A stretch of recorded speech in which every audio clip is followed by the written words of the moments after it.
that if a man is to get through, he need have the courage of Nelson and plenty of Job's patience too.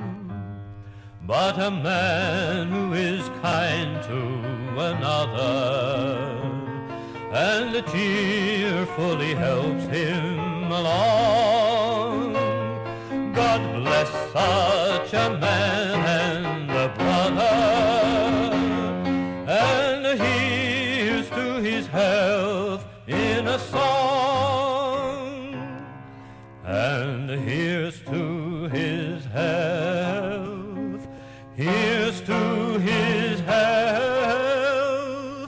and here's to his health in a song.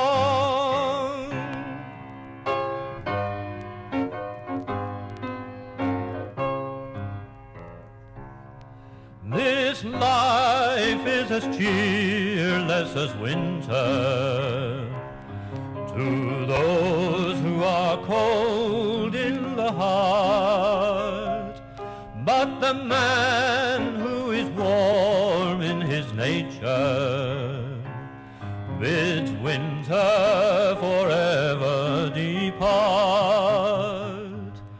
The ground that he treads on will blossom till beauties around him shall throng. God bless such a man and a brother, and here's to his health in a song, and here's to his health, here's to his health, and here's to his health in a song.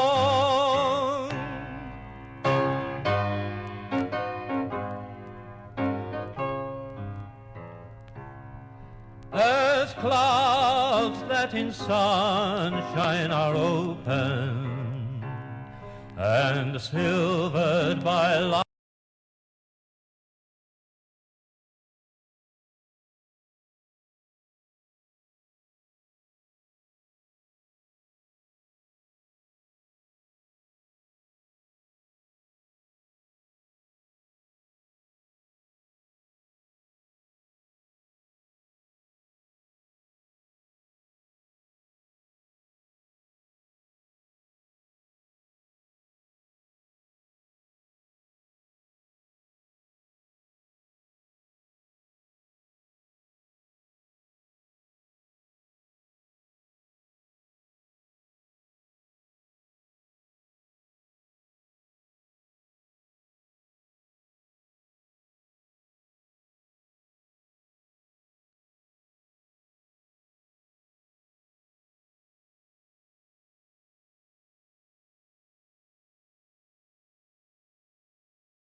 There we go. I had to update my NVIDIA stuff and it messed it up. Welcome. Good to see you guys. Chillax, Agripolis, Cheeky Amputee.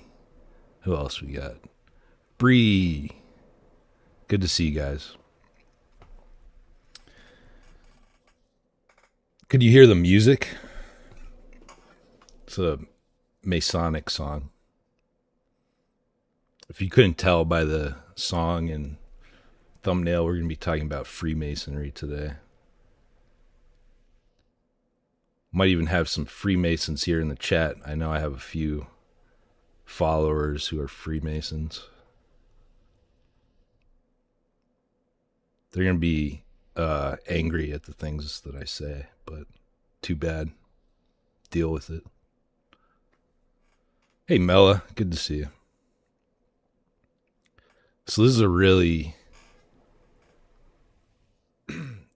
deep and complicated subject.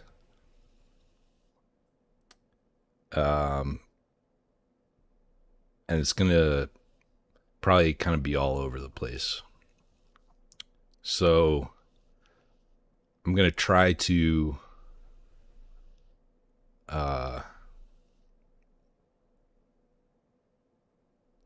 keep it understandable, but it's going to be difficult without seeming like I'm schizo posting.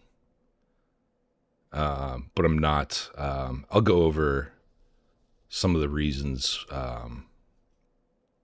why I have an understanding of it better than a lot of Masons do, actually. It's not like I watched some YouTube video about it. There's a little more to it than that.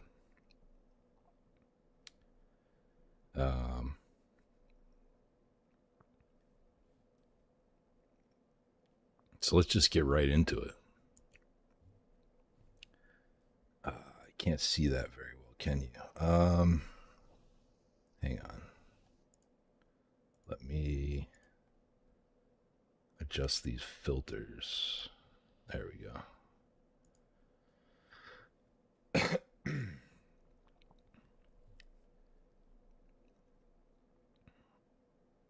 So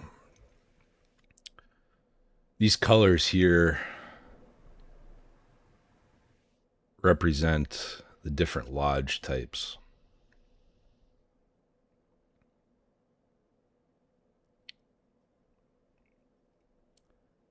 And it goes all the way from 1st degree to 33rd degree. The majority of the Masons that you meet are going to be Blue Lodge Masons. Pretty sure all the ones that follow me are Blue Lodge. Now, when they get up to the 3rd degree, they call themselves Master Masons, but they're really at the bottom of the totem pole.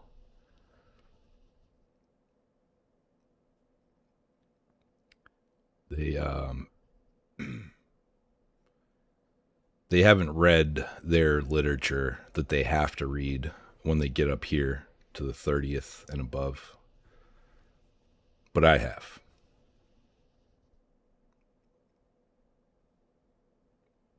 I'm kind of hoping some come on and join in the chat, so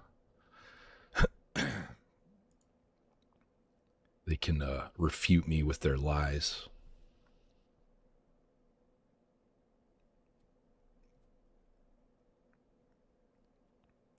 So we'll get back to some of this stuff here, but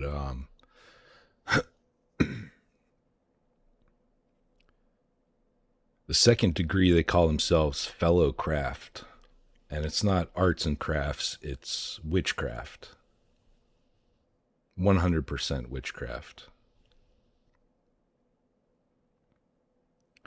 Now, they do, for their rituals and whatnot, a lot of it does come from the Old Testament, but it's completely incompatible with Christianity because it's inverted. It's not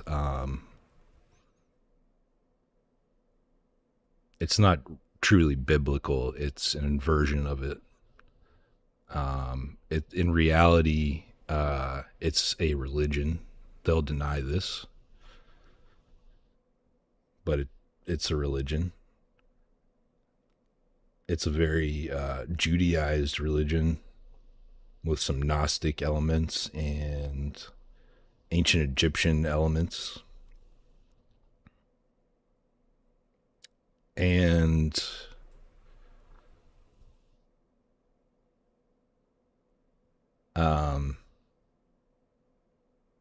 they call their temples lodges, but they're actually temples. I've been in one of their biggest temples.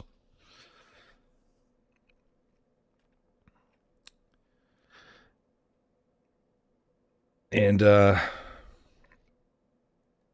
you can see here, where is it?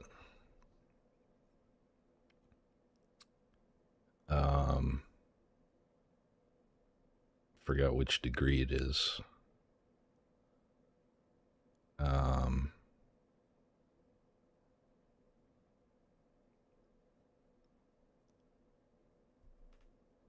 whatever, it doesn't matter. I can't find it now.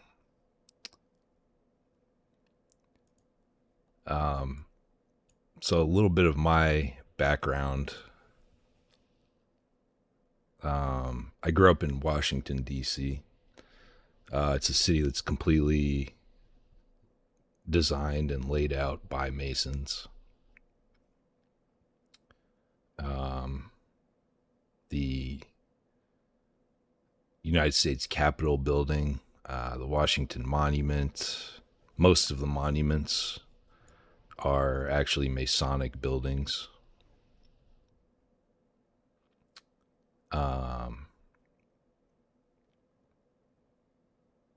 So, and also I've had relatives who are Masons. One of my relatives was a congressman. I had friends who were Masons, high school teachers, etc. So this is where I went to high school, right around in here. And if you go over here, just a couple blocks away, where is it? We have the House of the Temple, the Supreme Council. It's the Supreme Council of the Southern Jurisdiction of the Scottish Rite of Freemasonry. Now, if you go exactly 1 mile south of the House of the Temple, straight down 1 mile, we get to here, the White House.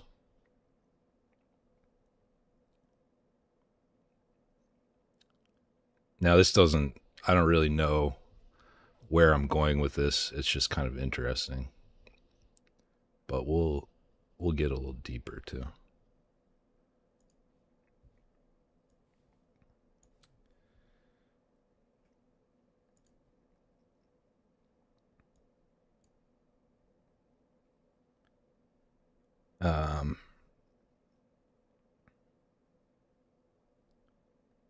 Let's see where to start.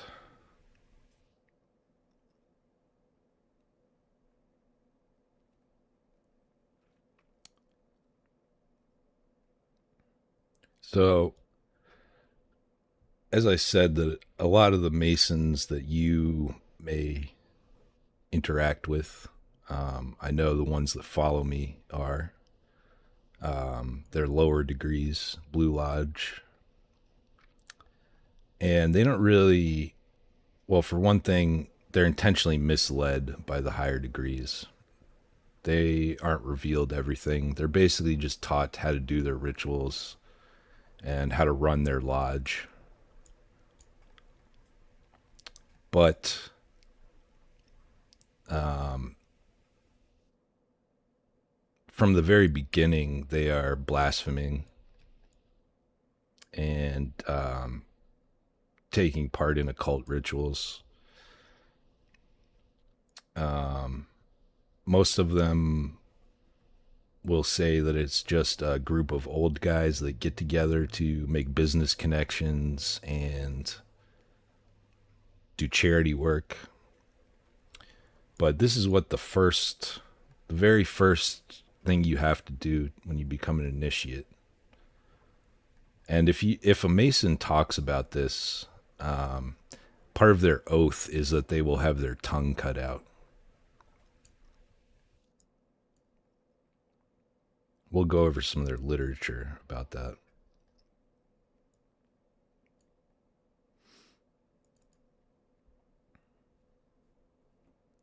That's the wrong one. I used that to make a thumbnail and put a pipe in the guy's mouth. Whatever, doesn't matter.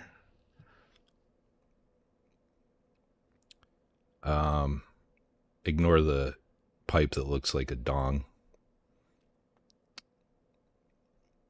They do worship phalluses as well. We'll get into that a little bit.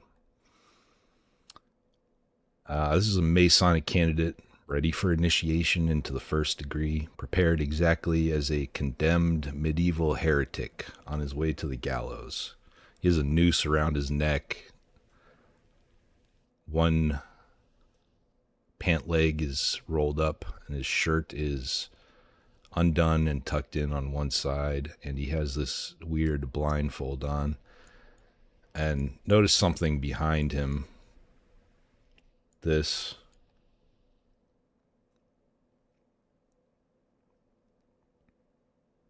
You guys know what that is?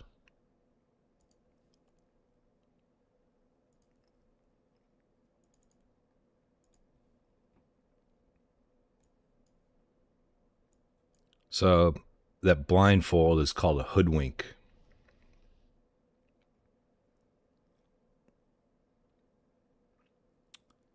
Blindfold used during the initiation ceremony, especially the first degree, to symbolize a candidate's initial state of ignorance, representing being in the dark before receiving the light of Masonic knowledge, not to deceive them. It is a symbolic tool often seen as early goggles with metal eyepieces and velvet lining, representing secrecy and the traditional journey from darkness to enlightenment in Freemasonry. Signal of ignorance, preparation for revelation, historical tradition. The term hoodwink in Freemasonry refers to this symbolic blindfolding for initiation, not an intent to hoodwink or deceive outsiders in a malicious way. Yeah, that's debatable. I think this is off of Jugal, so make of that what you will.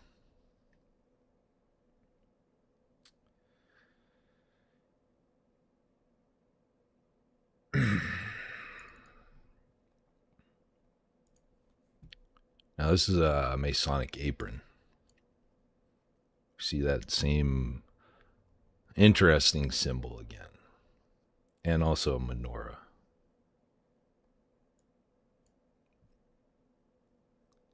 So, before I get to this, that whole blindfolding with a noose around your neck, it's blasphemous. It's basically an anti-Christ ritual. In a way, it's mocking Christ.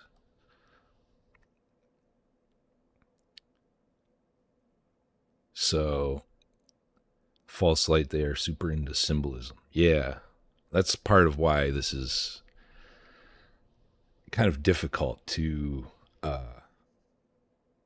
talk about, because there's so much symbolism.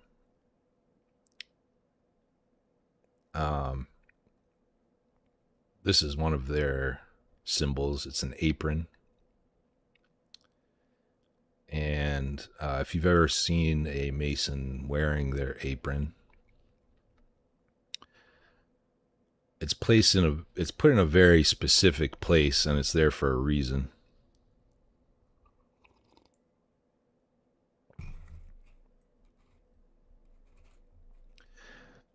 Oh, perfect timing, Fritz. I'm about to talk about your favorite subject, penises.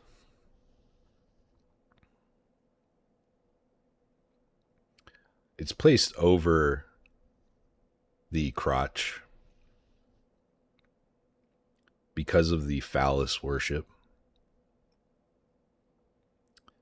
And the initiates actually flip up their apron. And if you think about it, why would it be flipped up if it's over their crotch?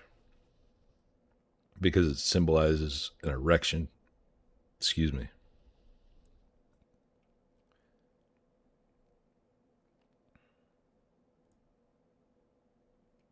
Now, if you've ever seen an obelisk, like the Washington Monument. That's a phallus symbol. It symbolizes the phallus of Osiris.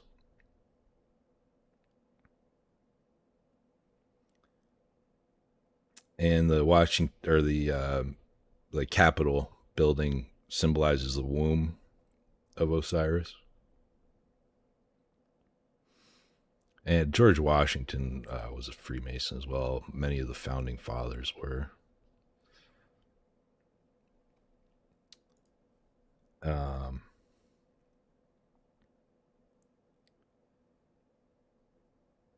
Let's see here.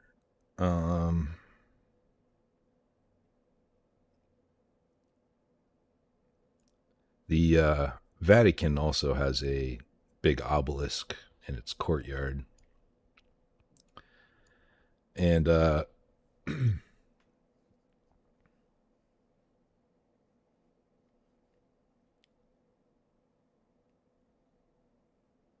Catholics are supposed to be banned from being Freemasons. Eastern Orthodox are for sure.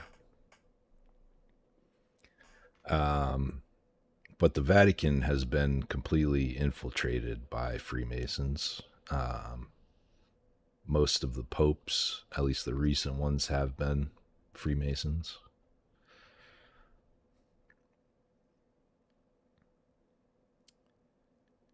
And Masons will tell you that it had to do with the Knights Templar and fighting over power and blah blah blah. It's absolute nonsense.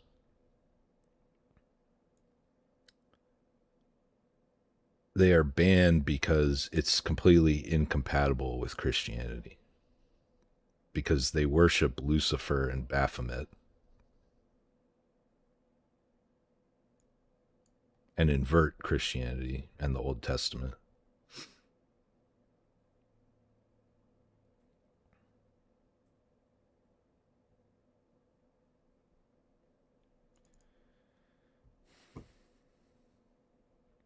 This is a stained glass window from a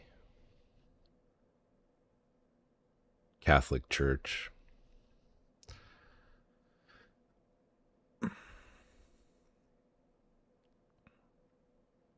And this is Hiram Abiff.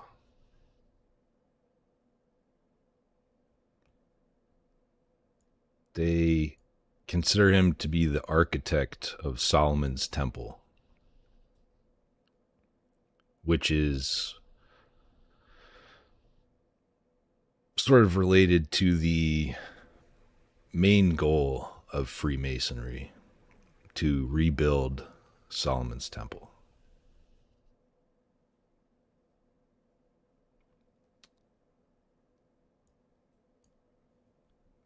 We'll get back to that in just a minute.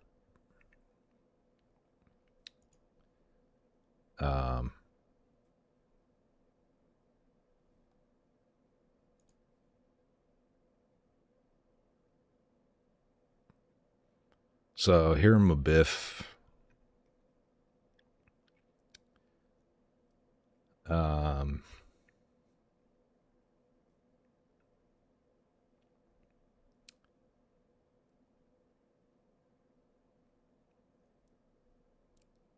you learn about him when you get to the third degree in Freemasonry.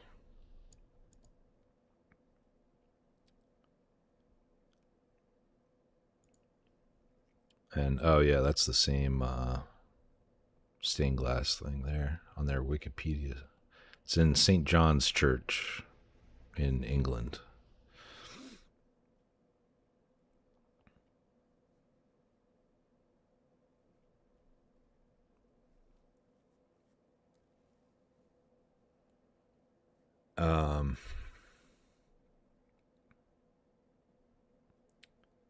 Central character of an allegory presented to all candidates during the third degree Freemasonry.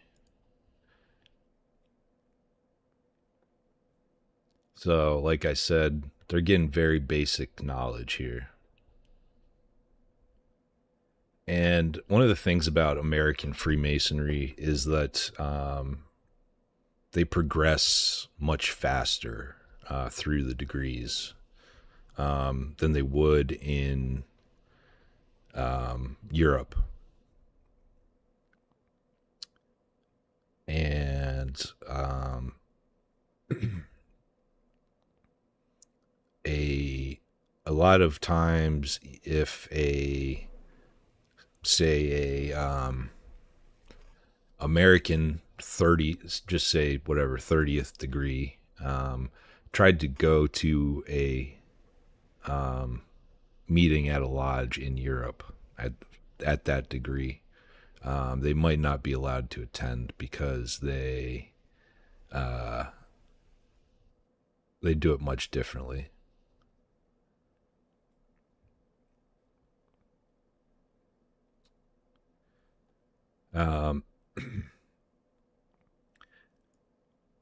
And so when you get to the 30th degree, you have to read this book called Morals and Dogma.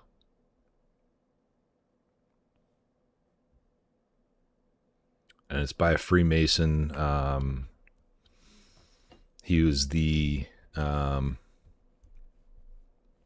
33rd degree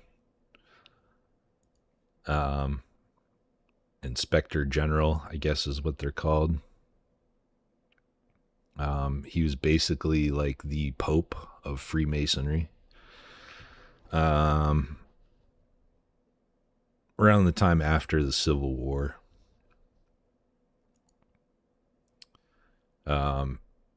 This book wasn't written for the public.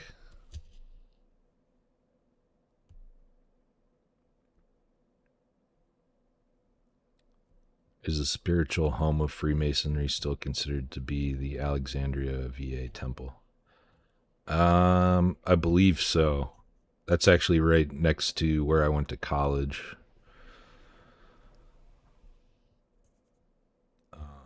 I haven't been there, but I've been to the House of the Temple, which is in Washington, D.C., which is the headquarters for the Southern jurisdiction.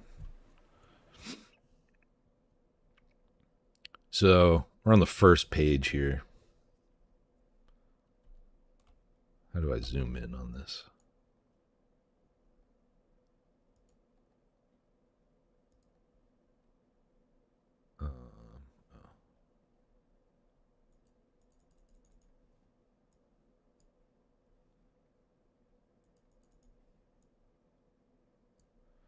This is on the first page.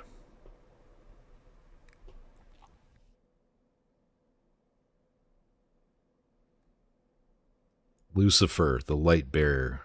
Strange and mysterious name to give to the spirit of darkness. Lucifer, the son of the morning. It is he who bears the light, and with its splendors intolerable blinds feeble, sensual or selfish souls. Doubt it not. So on the very first page, you have a prayer to Lucifer.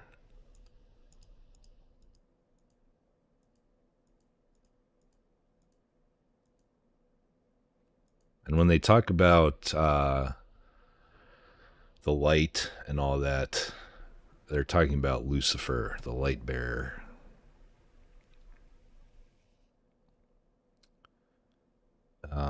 Let's see if I can remember the page numbers. It's like 500 and something pages. I'm going to try to, I think it's 321.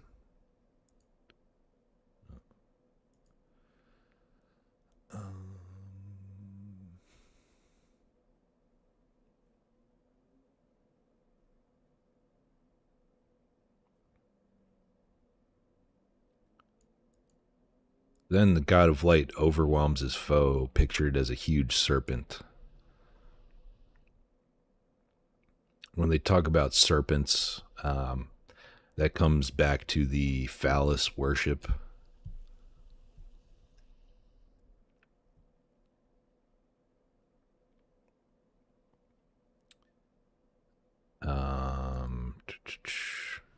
Sorry, I'm trying to find um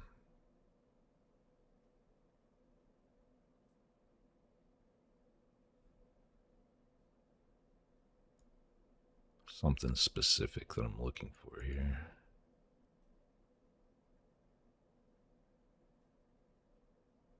Talking about Osiris.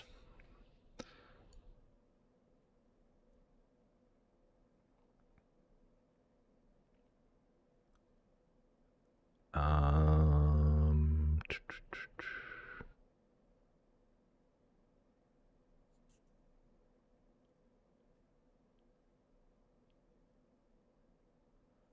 More talk about Osiris and Isis, Egyptian mythology.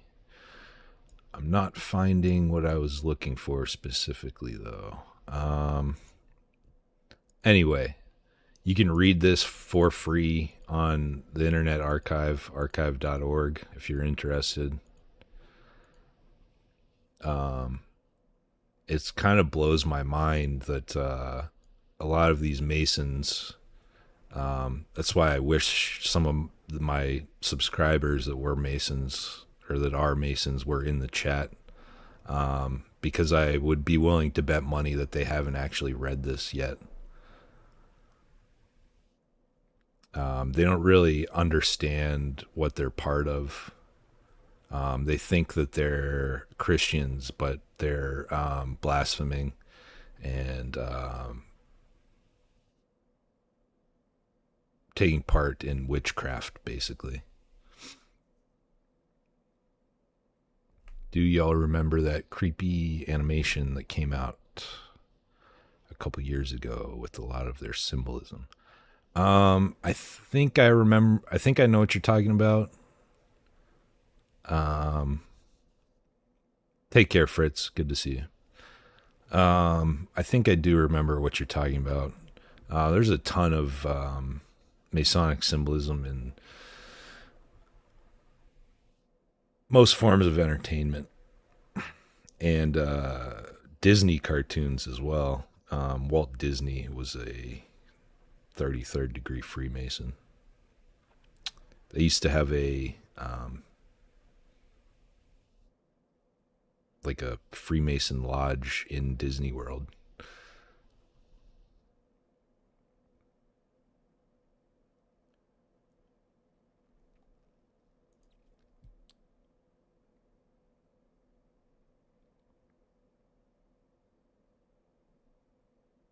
Let's see, what else do we have here? iPet, yeah.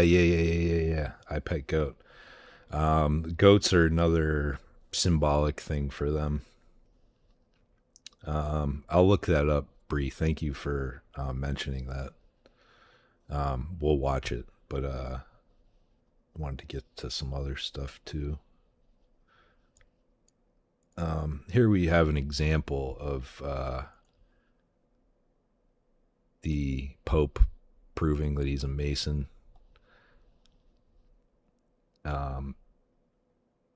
Once you see these things like this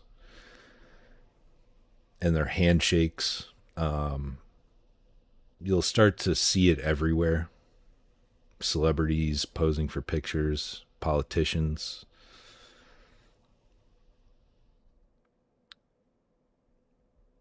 Popes.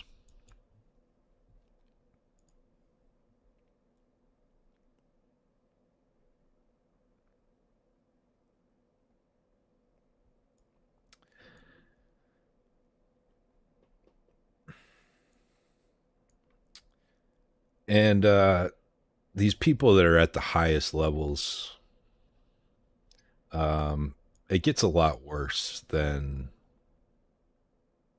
just practicing occult rituals and worshiping Lucifer and Baphomet.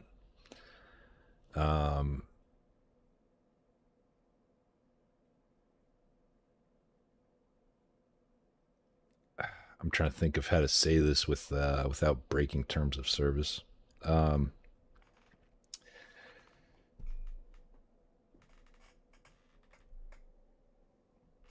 They participate in sodomy rituals.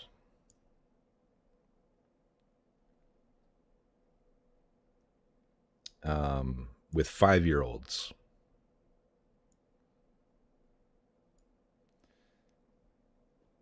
And that's a thing that goes back to another thing that goes back to ancient Egypt. And it's not for them, in their view, their sick, inverted, twisted view. It's not about being gay. It's about power and sex magic.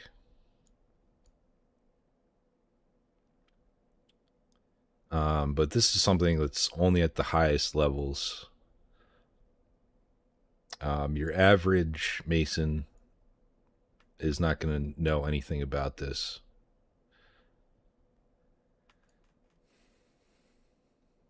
Now, I don't know about you guys, but if I was going to join something,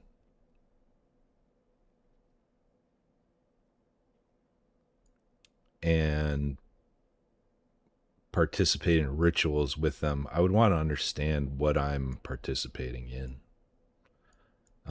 Before I converted to Eastern Orthodox, I researched it for years and years.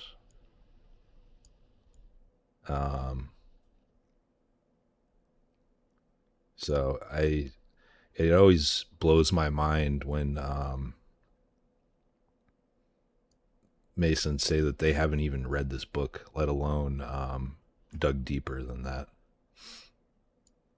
They have to read it once they get to a certain degree, though.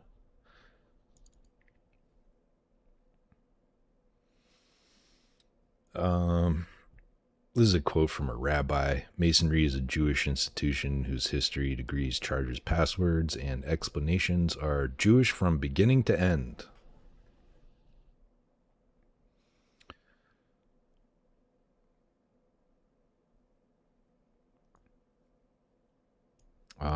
I don't know if I mentioned it, but they also, do a lot of Kabbalah stuff too.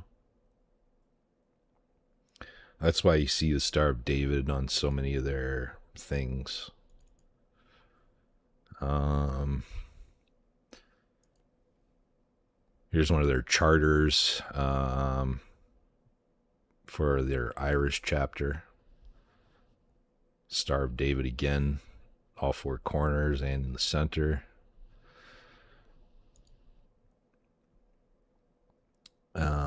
There's another one of their books. I'm not sure which one it is, but Star of David there again. Phallic symbol.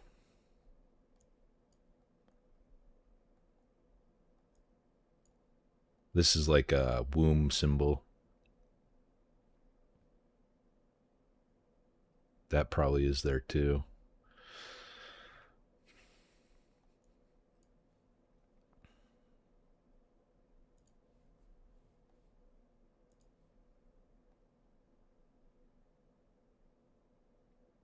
Hey, Mushroom Leg, what's up, dude?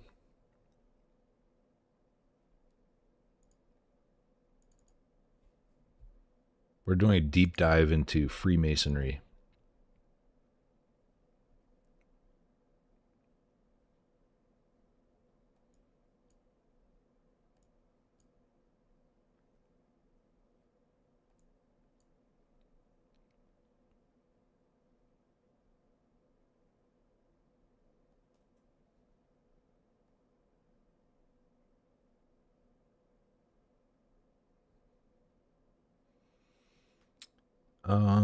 Let's see. I can't remember why I saved this one. It's from a book called The Ineffable Name.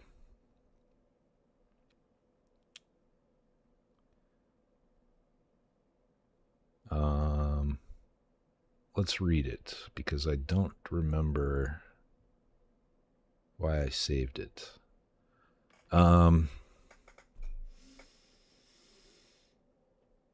As we know, that Dr. DR is pronounced doctor and MR is pronounced Mr. because we have always heard those peculiar combinations of letters thus enunciated, and not because the letters themselves give any such sound. So the Jew knew from instruction and constant practice, and not from the power of the letters, how the consonants in the different words in daily use were to be vocalized. But as the 4 letters which compose the word Jehovah, as we now call it, were never pronounced in his presence, but were made to represent another word, Adonai, which was substituted for it, and as the combination of these 4 consonants would give no more indication for any sort of enunciation than the combinations DR or MR give in our language. The Jew, being ignorant of what vocal sounds were to be supplied, was unable to pronounce the word, so that its true pronunciation was in time lost to the masses of the people. Oh, here we go. This is about Masons. I was like, why did I save this? There was one person, however, who it is said was in possession of the proper sound of the letters and the true pronunciation of the word. This was the high priest, who, receiving it from his predecessor, preserved the recollection of the sound by pronouncing it 3 times, once a year, on the Day of the Atonement, when he entered the Holy of Holies of the tabernacle or temple. In their traditions of Masonry on this subject are correct. The kings, after the establishment of the monarchy, must have participated in this privilege, for Solomon is said to have been in possession of the word, and to have communicated it to his 2 colleagues at the building of the temple. This is the word from which the number of its letters was called the tetragrammaton, or 4-lettered name, and from its sacred inviolability was the ineffable or unutterable name.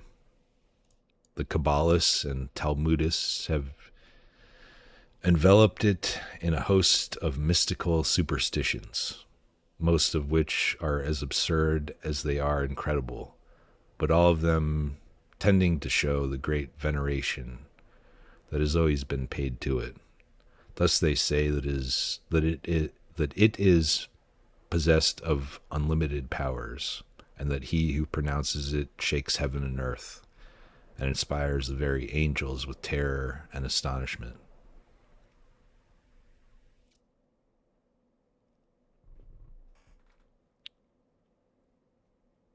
Hey, Carrie.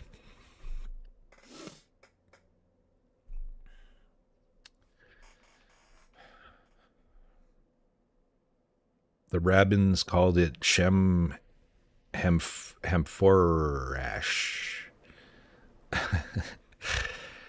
That is to say, the name that is declaratory. And they say that David found it engraved on a stone while digging into the earth.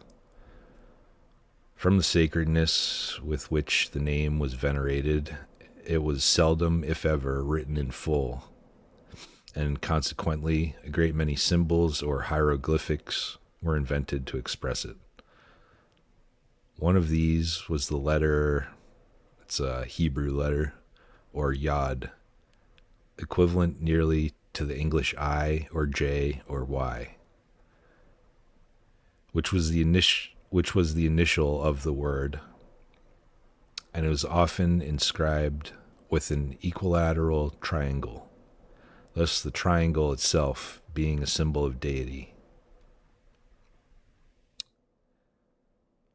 So I think I saved this because it's showing how they use the triangle symbol often, pyramid, and it's Jewish.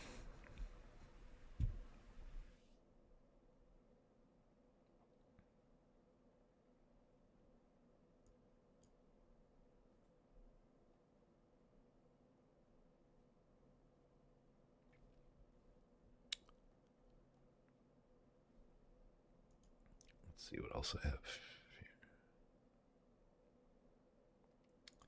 have. So here we have a look inside of a lodge when the Nazis were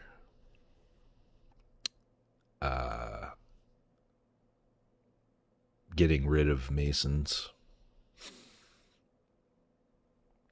I don't know about you guys. You see a cross there. But this doesn't look very Christian to me. This looks like a satanic altar. And of course, what do we see there? The G stands for a lot of things. It stands for God, Grand Architect.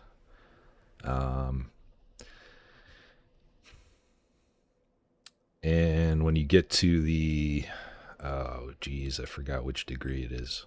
One of the higher degrees, you find out that it also means gnosis or Gnostic.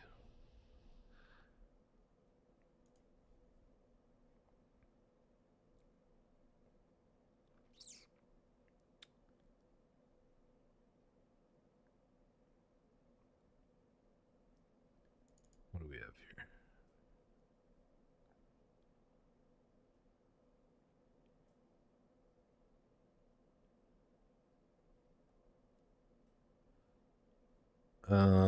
Looks like these are quotes.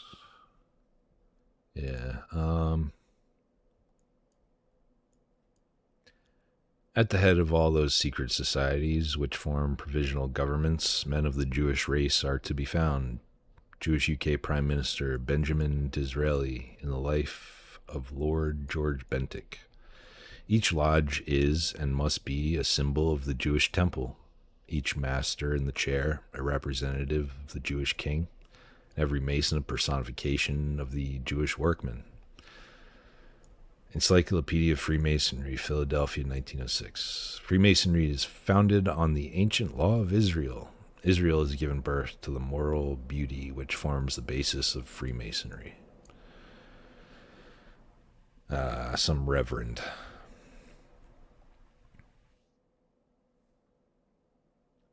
Masonry is a Jewish institution whose history, degrees, charges, passwords, and explanations are Jewish from beginning to end. Rabbi. Masonic lodges are established all over the world to help us achieve our independence. Those pigs, the non-Jewish Mason, will never understand the final objectives of Masonry. Theodore Herzl. What does he mean by the final objectives? That goes back to Solomon's Temple. Because when the temple is rebuilt, that will usher in the Antichrist. And today we see a lot of Jews believing in that. They believe that Trump is a reincarnation of Cyrus and that he will be rebuilding their temple. They already have red heifers ready to be sacrificed.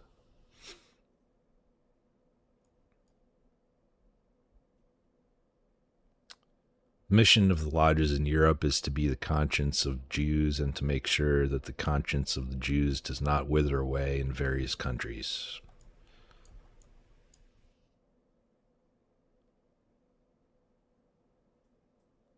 Yo, Moldy Apple. What's up, dude? Good to see you. We have founded many secret associations which all work for our purpose, under our orders and our direction. We have made it an honor, a great honor, for the Gentiles to join us in our organizations, which are, thanks to our gold, flourishing more than ever. Yet it remains our secret that those Gentiles who betray their own and most precious interests by joining us in our plot should never know that those associations are of our creation and that they serve our purpose. One of the many triumphs of our Freemasonry is that those Gentiles who become members of our lodges should never suspect that we are using them to build their own jails. Upon those terraces we shall erect the throne of our universal King of the Jews, and should never know that we are commanding them to forge the chains of their own servility to our own future King of the world.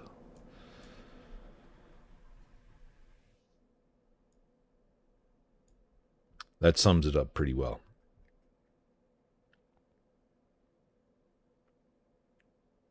And that explains why they're intentionally misled, why these Masons who are my followers and act like I'm some kind of conspiracy theorist don't even understand what they're a part of.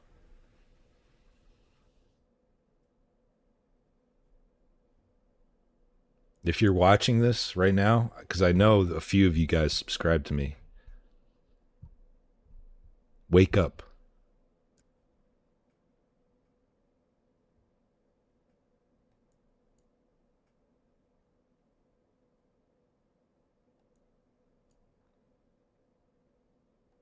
Most important duty of Freemasonry must be to glorify the Jews, which has preserved the unchanged divine standard of wisdom.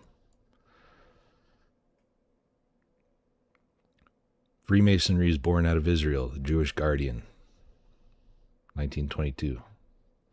Masonry is based on Judaism. Eliminate the teachings of Judaism from the Masonic ritual, and what is left?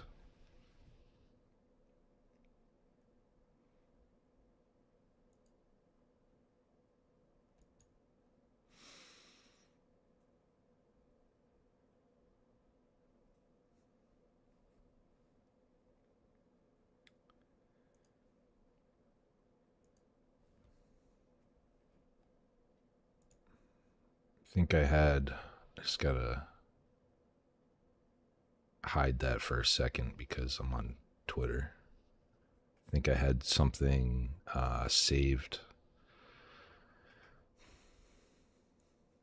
In time, a man by the name of Lemny, and then this man, Mazzini. In time, a man by the name of Lemny, and then this man, Mazzini.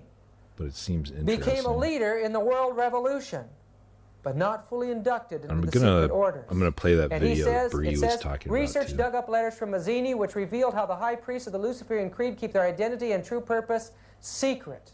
In a letter Mazzini wrote to his revolutionary associate, Dr. Bridenstine, only a few years before he died, he said, "We form an association of brothers in all parts of the globe. We wish to break every yoke. Yet there is one unseen that can be hardly felt. Yet it weighs on us. Whence comes it? Where is it? No one knows, or at least no one tells. This association is secret, even to us, the veterans of the secret society. Even to those involved in leading out in world revolutions, it was a secret society controlling them behind the scenes." This man took over after Mazzini. That's Albert Pike, the guy who wrote the book that we read a little bit of. He was a commander in the Southern armies. After the war, he settled down to study in Arkansas. And from there, this man with a tremendous mind became one of the world's most renowned authorities on pagan idolatry. He became the leader of the Illuminati in time. This that I'm about to read is a letter to the Palladian Council. Yeah, can you DM it to me, Bree, please? Thank you. Written July 14, 1889 from Albert Pike. He, like Weishaupt, was the head of the Luciferian conspiracy in his day. Pawns in the Game by Guy Carr. And here is the letter. That which we say to the crowd is we worship God, but it is a God that one worships without superstition. The religion should be, by all us initiates of the high degree, maintained in the purity of the Luciferian doctrine. Yes, Lucifer is God. And unfortunately, Adonai, the name they give the Christians, is God also, for the absolute can exist only as two gods. So they're saying that Jesus, or God, is both good and evil. And the good part of it, they're saying, is Lucifer, and the evil is Jesus Christ. Thus, the doctrine of Satanism is a heresy. They don't believe in Satan. They believe that Jesus is evil. not Satan. And the true and pure philosophical religion is the belief in Lucifer, the equal of Christ, or Adonai, but Lucifer, God of light and God of good, is struggling for humanity against Adonai, the God of darkness and evil, Albert Pike. Isn't that amazing what these people believe? They're worshipers of Lucifer. And friends, this guy's really sounding like a Protestant pastor, but so far he hasn't said anything incorrect. this is their plan. We shall unleash the nihilists and the atheists, those who are working in favor of the Christian world, the atheists who are working against it. And we shall provoke a formidable social cataclysm, which in all its horror will show clear to the nations the effect of absolute atheism, the origin of savagery, and the most bloody turmoil. Then everywhere the citizens obliged to defend themselves against the world minority of revolutionaries will exterminate those destroyers of civilization in the multitude, disillusioned with Christianity, anxious for an ideal, but without knowing where to render its adoration, will receive the true light through the universal manifestation of the pure doctrine of Lucifer, finally out in public view, a manifestation which will result from the general reactionary movement which will follow the destruction of Christianity and atheism, both conquered and exterminated at the same time. That atheism part reminded me of something that's I didn't mention. One of the arguments that Masons will present is that for it not being a religion,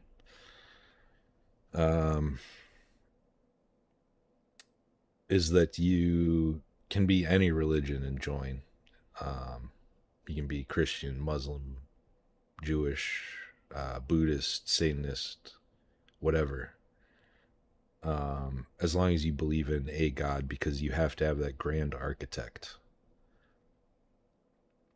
And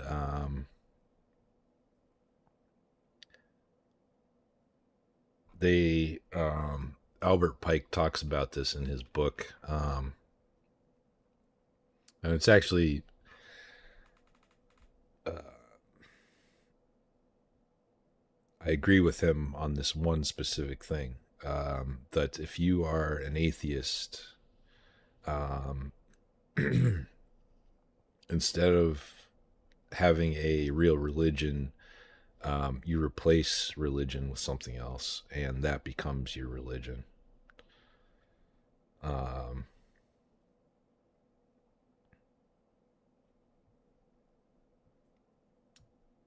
So, yeah. They want another war, folks. It was Albert Pike who laid out the plan for 3 world wars.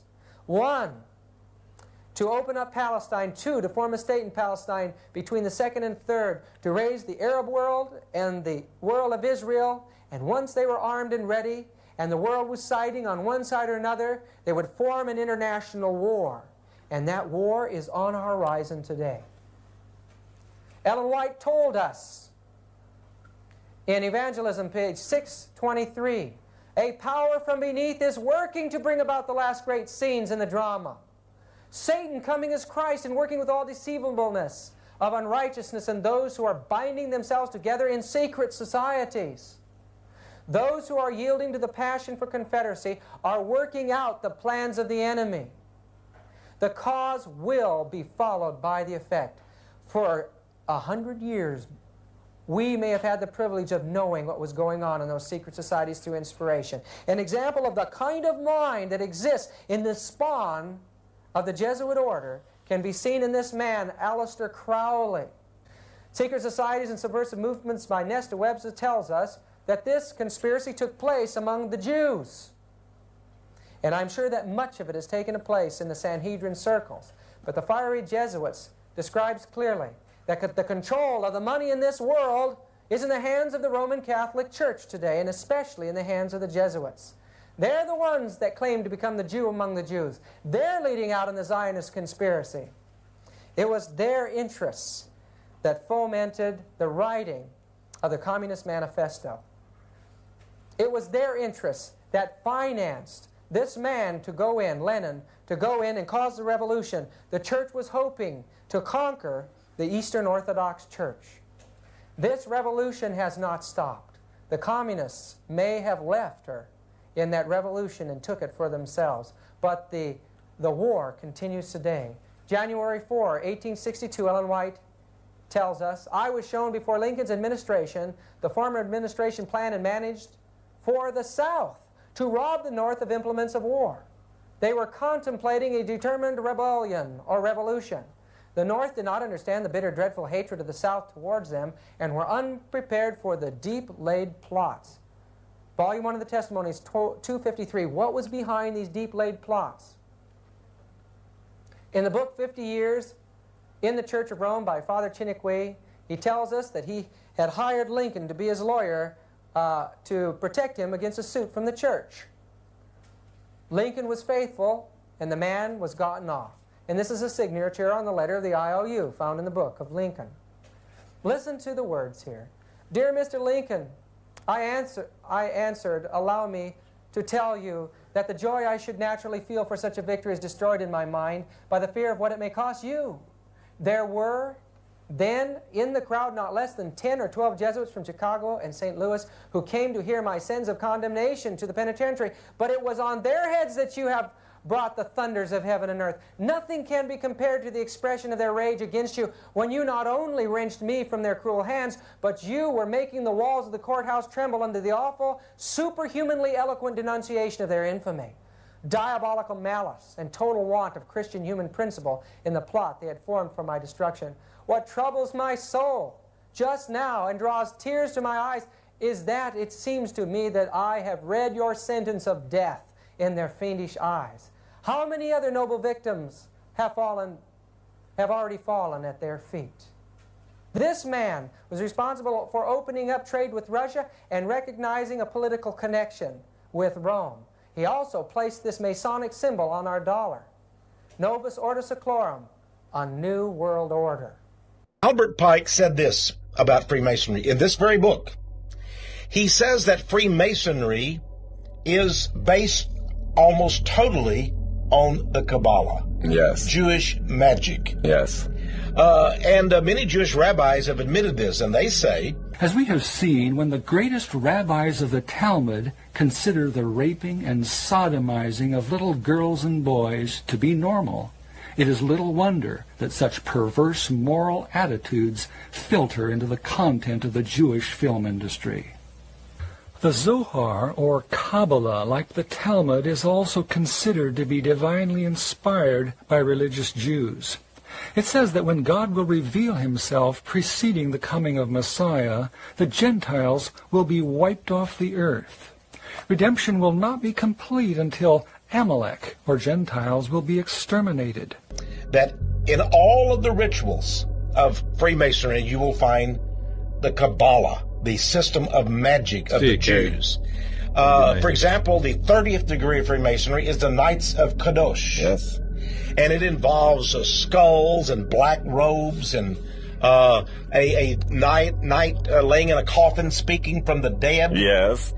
And all of this turning to the god of the underworld, the gods of the underworld, is all related to Jewish Kabbalah because they believe in necromancy, communication with the dead. And they believe that in the last days, a Kabbalistic master will come upon the earth, and there will be a Jewish utopia, a new world order of the Jews, but they must go along with what are called the Noahide laws and be good Gentiles and go along with Kabbalah.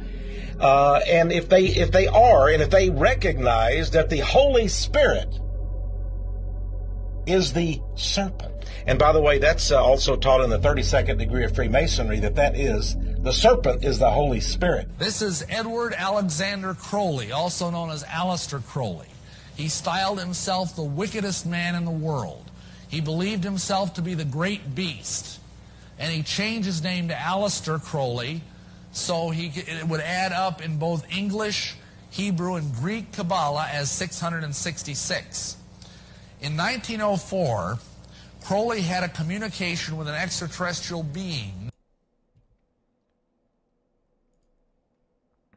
Real quick, I want to... That reminded me that I want to look something up.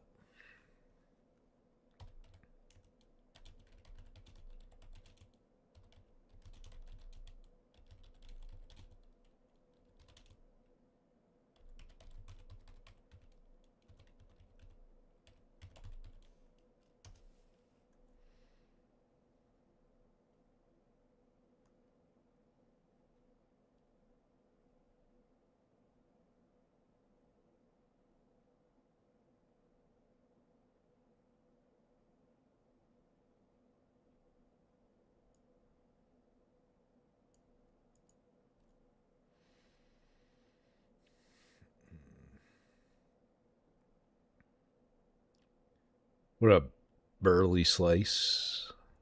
Bill Cooper. Yeah, I've heard some of his stuff before, I think.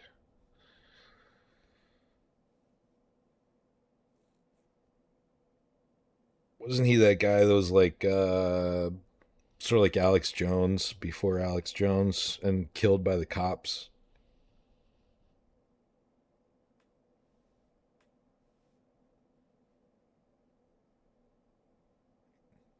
Ah, yeah, see, you know what I'm talking about. Yeah, so the giant penis in Washington, D.C.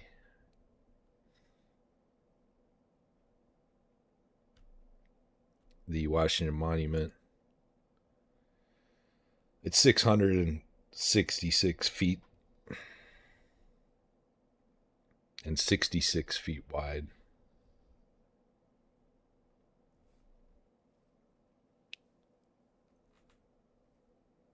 And they lie and say that it's 555. But yeah, that reminded me of it. Named Iwas. And this being, through his wife, kind of a channeling type operation, brought forth a book that was called the Book of the Law in 1904. And this book declared that the slain and risen God had stepped off the throne, and that a new God, the crowned and conquering child, was taking his place. He was a brilliant genius. He could play 8 chess games blindfolded. He was an accomplished poet, mountaineer, painter, writer. He had so many Masonic degrees that you could fill up 5 pages of a book with them. This guy was probably the most highly honored Mason in the world. And he began doing rituals to bring forth this crowned and conquering child. And he began to start what he called the cult of the fascinating child. And in doing this, he uncovered, without knowing it, the royal secret of Masonry. And what happened was, a gentleman came knocking at his door after he published a book. And in this book, it was a book of poetry, and in the book he had made... No, Aleister Crowley. We've gone over Albert Pike a bit.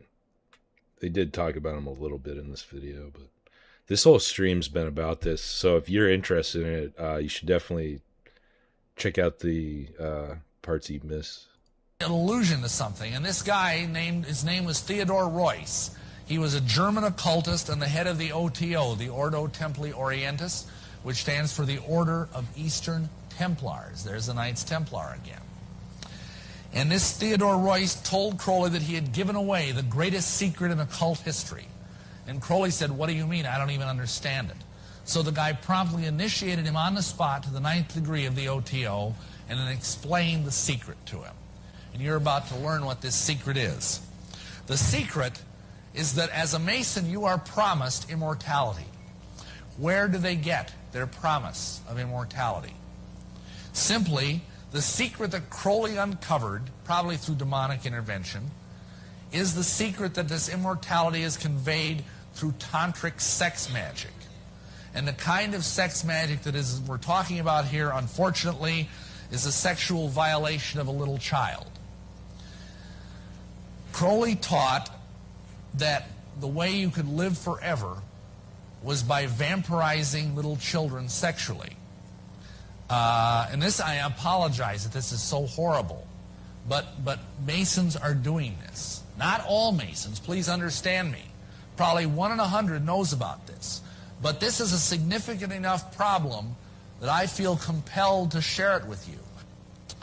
This is why the Masons believe that they will live forever. They think every time they defile a little child, they steal some of that child's youth. What happens then is they believe that they are accessing alternate universes, alternate realities where they can become as gods. There is a belief that through this sexual perversion, they can access these tunnels into alternate universes, alternate realities. And the goal of this kind of magic is to find your own universe and become the god over that universe. And then once you're the god of this universe, you can start sucking the energy out of it. and you can use that energy through this child to live forever and ever and ever. I mean, this is such a problem that we are actually, I now know of 5 national support groups that are helping people that are survivors of Masonic ritual abuse. What is vital to consider is the significance of what occurred. So this stuff sounds like totally out there. It sounds insane. It sounds like schizo conspiracy shit. But like I was saying, I already talked about a lot of this stuff. It's in their own literature. It's in their own books that aren't meant for the public.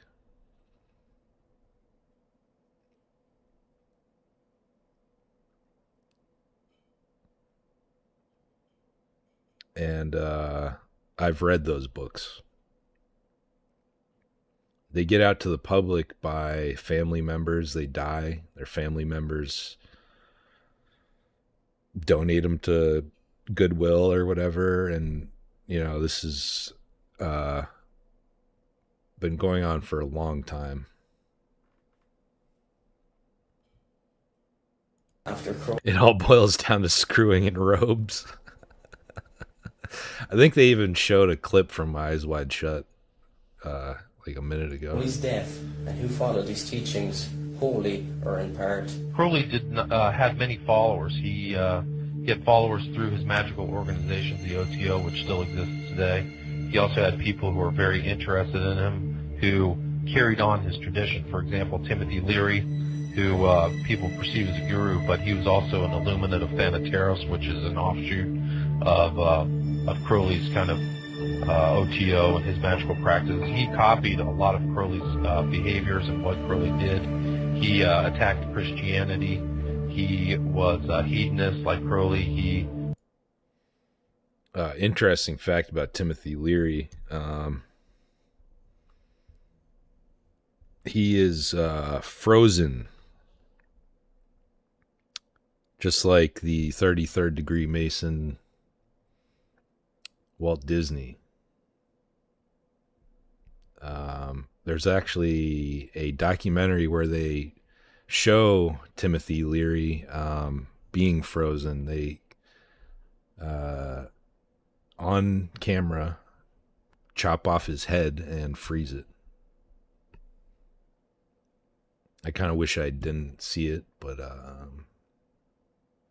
it exists. Visited the Great Pyramid of Cheops and stayed in there much like Crowley did. He also traveled to Algeria where Crowley emulated the magical practices or Enochian calls of John Dee and Edward Kelly. He carried Crowley's tarot deck wherever he went, and he actually he wrote a book called Confessions of a Hope Fiend, which is an inversion of 2 of Crowley's books called Confessions and Diary of a Dope Fiend. Mm-hmm. Well, I've been an admirer of Aleister Crowley. I think that I'm carrying on much of the work that he started over 100 years ago, and I think the 60s themselves. Crowley said he was in favor of finding your own self and do what thou wilt shall be the whole of the law under love. It was a very powerful statement. I'm sorry he isn't around now to appreciate the glories that he started. L. Ron Hubbard said he was following on his tradition. He actually started his religion or his new Age ideal church, the Church of Scientology, on the day that Crowley died in 1947. These people have a great influence on the... Let's go back to that DC map real quick. Right by the House of the Temple. So we go back due north 1 mile. Did I go too far? Here we go. House of the Temple. Go over here. House of the Temple is, I don't know if you can see my cursor.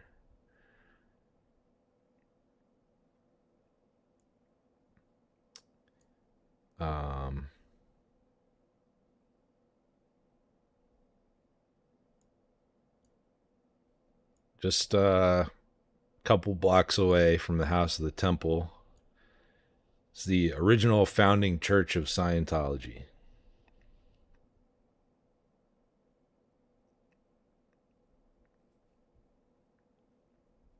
Another weird connection.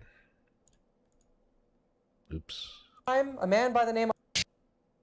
He wrote a book. He actually started his religion or his new, new age ideal church, the Church of Scientology, on the day that Crowley died in 1947. These people have a great influence on the world. There was Jack Parsons, who was the head of the Agape Lodge, which was the OTO lodge out in California, and his scribe was actually L. Ron Hubbard. Charles Manson was a member of the Solar Lodge, which is an offshoot of the OTO. So Manson was very knowledgeable about these kind of practices, and he had an immense influence upon the 60s. Alfred Kinsey visited Aleister Crowley's Abbey of Thelema, which was his kind of the inversion of a church that he had in Cefalù, Sicily, and very dark rituals took place there. There were also musical followers: Jimmy Page, David Bowie, Ozzy Osbourne. There's his ideas suffuse J.K. Rowling's books by Harry Potter. And I haven't read all of her books, but her movies and what I've seen, the references to Flood and Sirius, these are all highly occultic references that indicate that she knows quite a bit more than she's telling the public. And these are books and movies that have been seen by billions of people. Ian Fleming was influenced by Crowley. He wrote the James Bond book. So it goes on and on. So they're still out here together. There's a commonly understood reference to Crowley and Sgt. Pepper's Lonely Hearts Club Band. I was going to mention that. Of course, Crowley appears on the cover twice, didn't he? I think I know just once, but there's also the kind of a story about the intro to Sgt. Pepper's. It says 20 years ago today, Sgt. Pepper taught the band to play, and somebody told me that was a reference to Crowley. It was 20 years ago today that day that Crowley passed away. So 47 was when he died, and I guess the album came out in 67. So and Lennon himself was a known occultist. He was Whoa, leave beloved Harry Potter alone. Nope. He would constantly go to occult bookstores in New York City, and had some of his writings, Imagine, and all these other songs and stuff reference a lot of occult subjects. So Occult doctrines have led to the 1960s counterculture and led countless people down a path that has seen devastating results. This video is almost finished.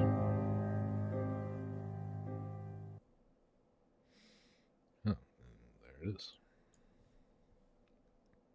Interesting stuff. Basically reaffirms a lot of the stuff that I already said.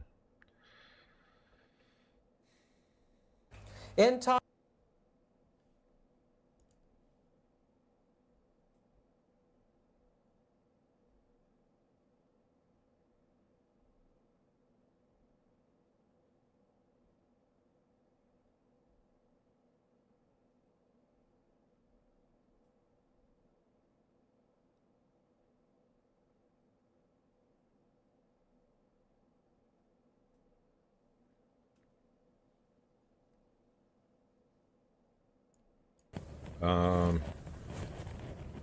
This is some footage of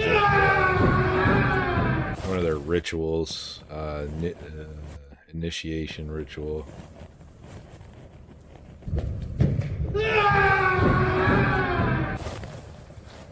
This looks like a little podunk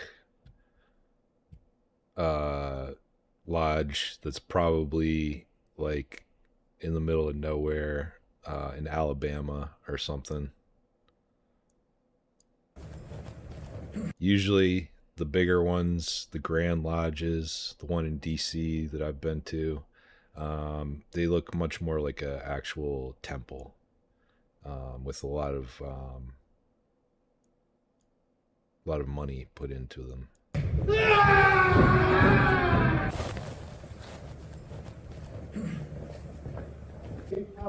And the East Gate. Grand Master Hierophant, I'm glad to meet you, Rustalon. Give me the secrets of a Master Mason. Mason, or I will take your life. This is no time or place to demand no secrets. Talk not to me about time, place, patience, or the completion of the temple. Give me the secrets of a master mason, or I will take your life. It behooves you in this rude and violent manner thus to demand no secrets. When the temple's completed, if found worthy, you'll then receive them lawfully as I have. You have passed Jubala Jubalo. Me you cannot pass. My name is Jubalum, well known for my determination of character. What I undertake, that I do. Give me the secrets of a master mason instantly, for I will take your life. I will not. What? Still persist? Then die.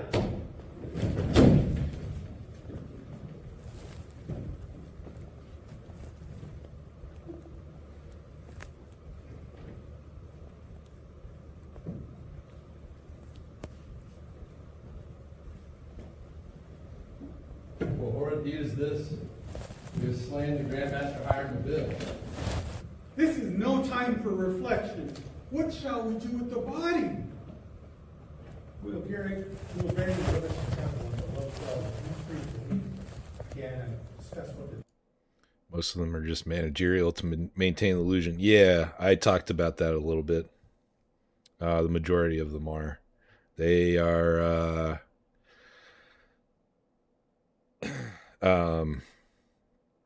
trained to run their lodge. They aren't trained in what all this actually means. And they don't read their literature. It's very cringe, isn't it? It's certainly not Christian, that's for sure. Agreed.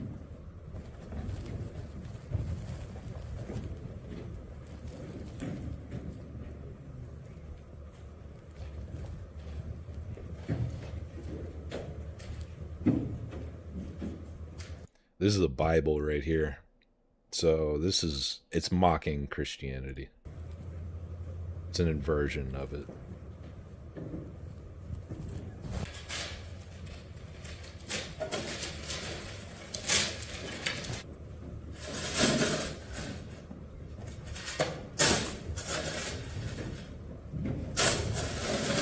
Also notice this upside down pentagram here.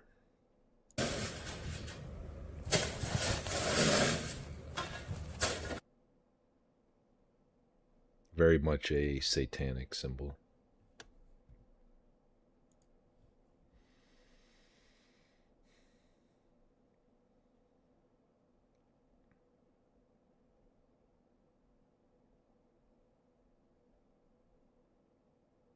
I think that's all I had off of Twitter.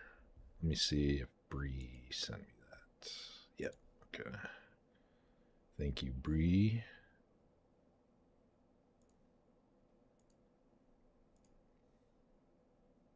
What's up, I dig sheet?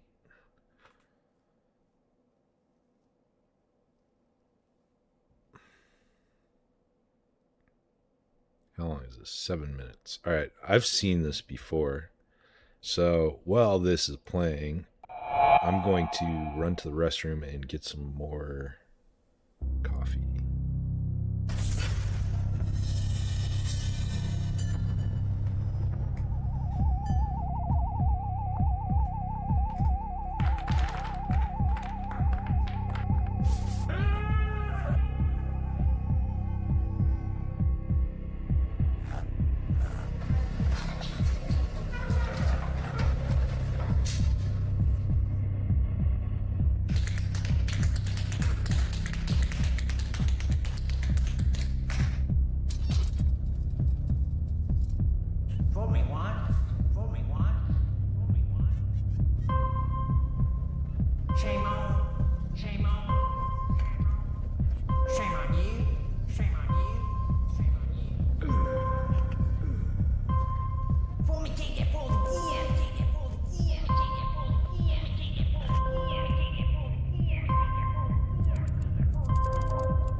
Pretty cool animated short.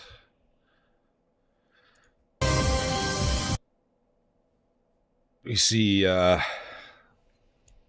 more phallic symbolism there, of course. And a lot of different symbolism. Masonic tiles. Alice in Wonderland, I guess. The apple is symbolic to them as well. Gotta go. Some things are just too dark for me. I didn't even know you were here, Greg. When I was clicking onto the stream to watch it while I was away, I noticed I lost a few subscribers.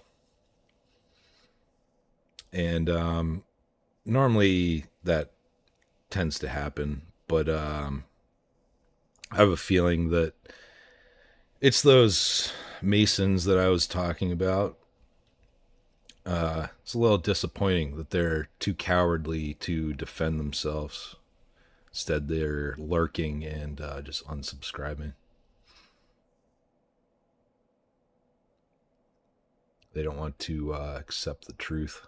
Oh, no. Don't apologize. I'm disappointed that they're cowards, not that they unsubscribed. I'm used to losing subs. It happens.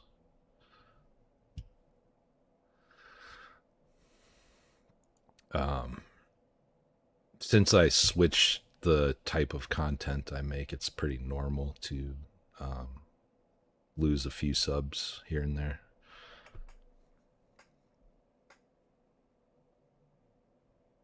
And I'm pretty sure I'm shadow banned by YouTube as well, so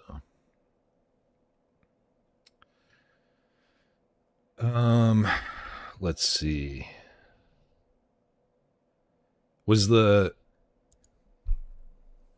So this is the second one. Was the original one about the same thing? Oh, it looks like there's 3 of them.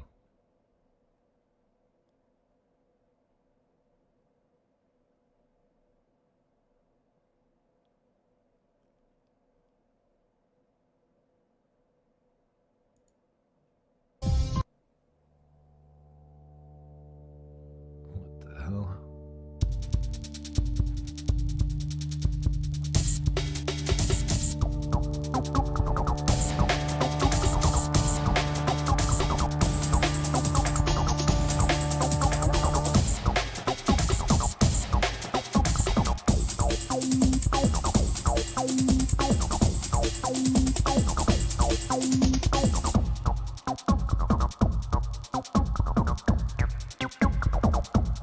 This is even weirder.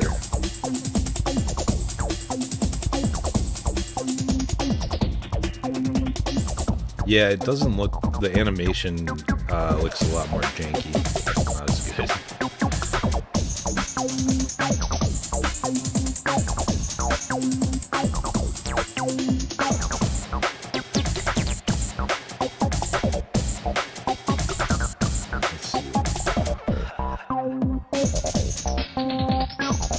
First one.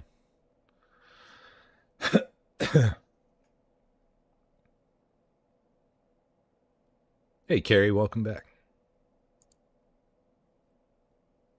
Who doesn't like pizza?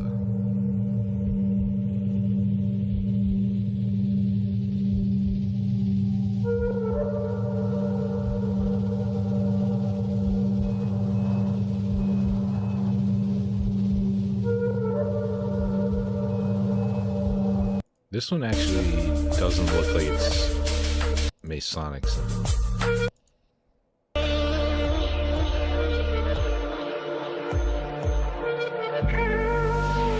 It has a menorah on top as their channel. And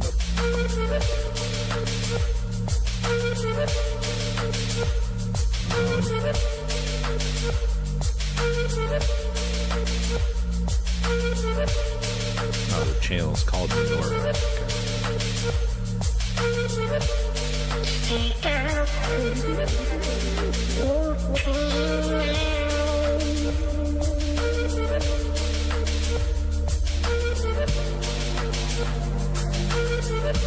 This looks more like it's sort of like New World Order type stuff, not so much about Masons.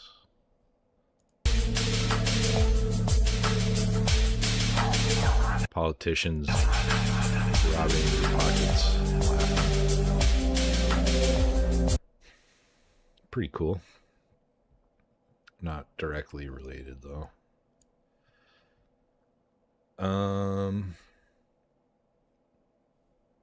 I think for now it's about all I have.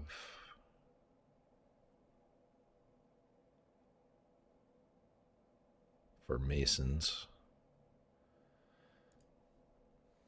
I can get crazy good artisan pizza local.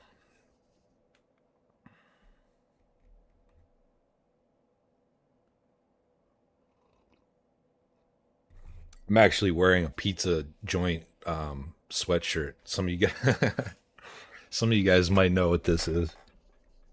Let me see if I can get the camera to pick it up. Can you see what that says?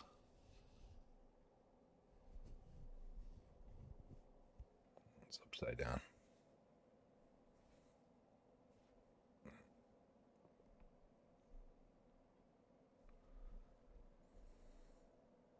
Some of you will know what that means.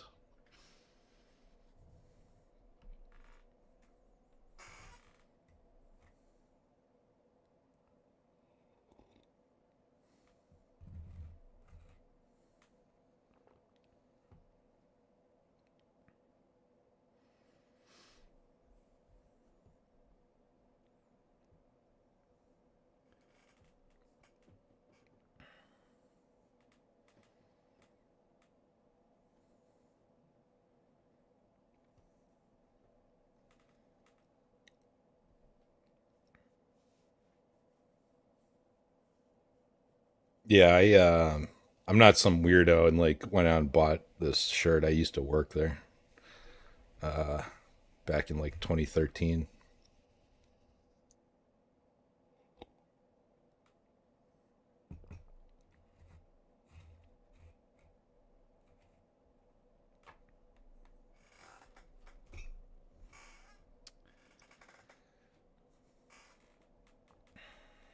So, I don't know what to talk about now. I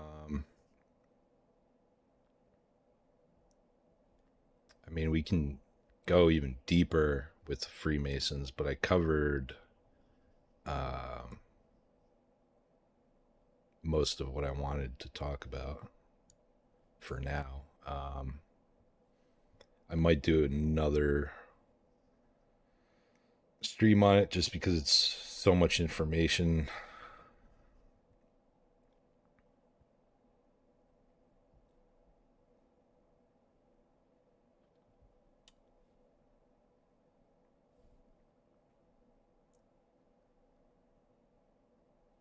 Tag me in, coach. Let's read from Morals and Dogma. Do you want to call in? I'll put a link up if you want to call in. Or you can just call me on Discord.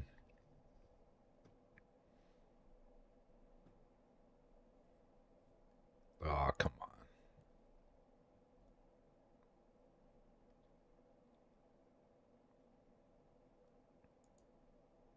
Guess we can just look at stupid crap on Twitter. Because you're a coward just like the Freemasons are and won't call in. This video is pretty funny. It's not related.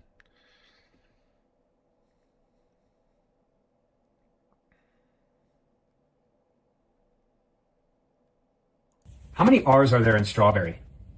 Strawberry has 2 R's in it. Are you sure? Absolutely sure. There's an R after the T and another one near the end, so 2 R's it is. Okay, so I think that there are 3 R's. Ah, I see what's going on. But if we count them together, there's 1 R after the T and 1 right before the Y. So that does add up to just 2 R's in strawberry. Maybe Okay. one of them is just feeling extra noticeable.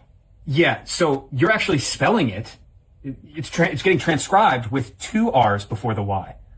Oh, I see the mix-up now. Thanks for pointing that out. Yeah, it's definitely just the 2 R's in the word itself, but no worries. Glad we got that cleared up. Okay, no, it's 3 R's, right?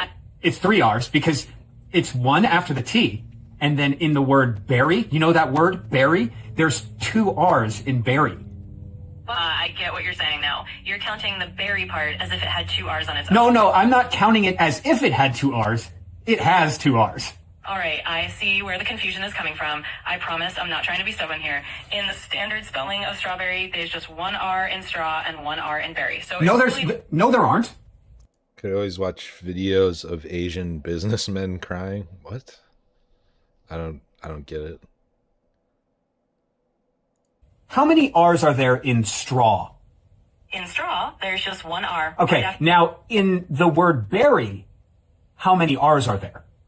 In berry, there's also just 1 R. It's right there before the rye. So combined, strawberry is just that 1 R in straw Right there and 1 in before berry. the rye. I know it can be a bit frustrating when we're just seeing it differently, but you haven't done anything wrong. No, you have done something wrong. The word strawberry, I want you to spell it, every time you say an R, I want you to count.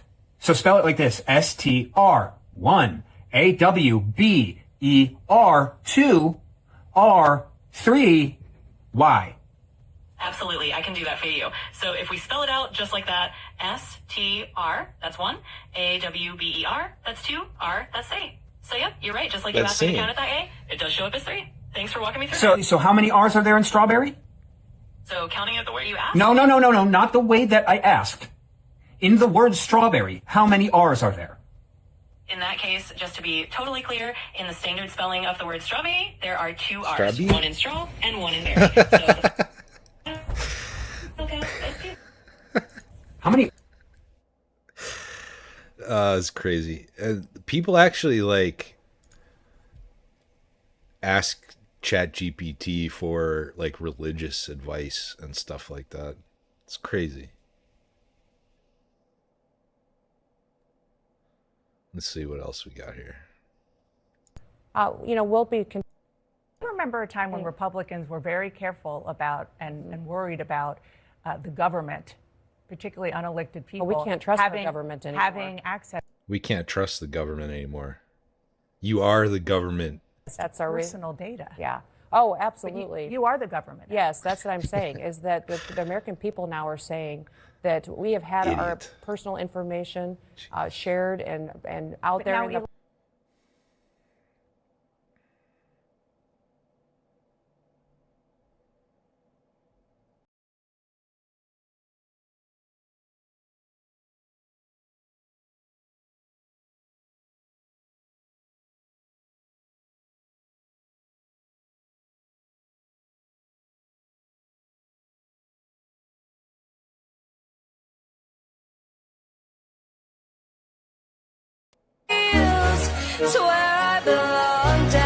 If you've ever seen Sopranos, that meme's a lot funnier.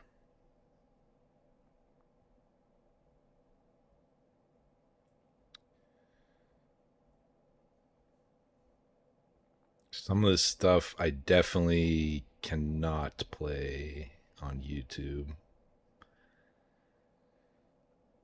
Oh, here's another Freemason thing that I didn't play.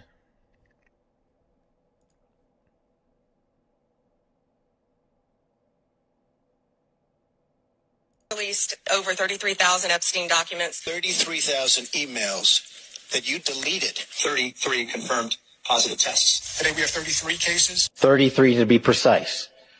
There are now 33 cases. For 33 hours.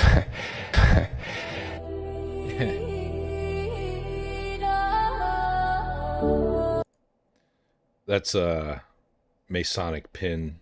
I've said for a long time that Trump's a Freemason. You can see the way he shakes other leaders' hands. He uses a Masonic handshake. The MAGA people want to deny it. But if you know what you're looking for, it's pretty obvious that it's true. And I mean, that's proof right there. Oh, it's been written. It's cold. It's cold now. End game. That's interesting. Never seen that one before. I guess.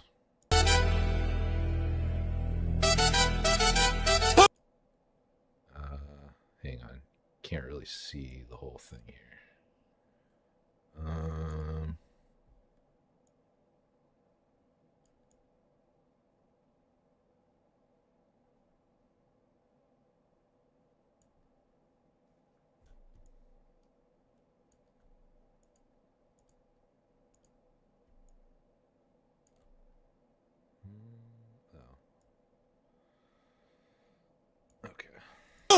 I see signs in the skyline, patterns align, hidden degrees, symbols divine, thrones in the dark where the plans intertwine, scriptures encrypted, tribute design, 3-3 stamped on a pillar.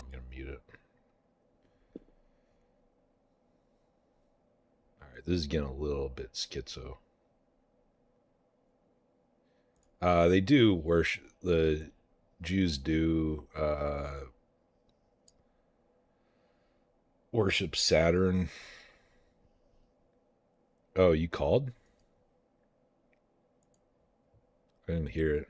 It's probably because I'm on like streamer mode or whatever. Try it again.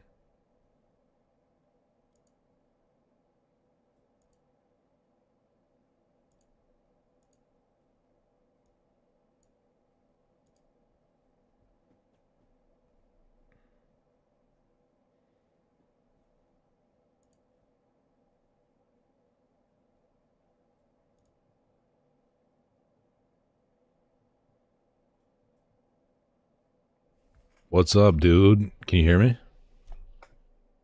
Yeah, what's up, man? Hold on. Talk again. I just want to make sure they can hear you on the stream. Okay, testing, audio test. Yeah, you should be good. You should be good. Oh, am I trying to connect something? I don't know why I tried to connect camera. Okay, as long as you can hear me. Yeah, I can hear you. Welcome, right. Captain. I've got a minute. I was wanting to throw something to you to munch over and just let's hear it. You know, see what your response is. I'm totally on board with like everything you're throwing out there.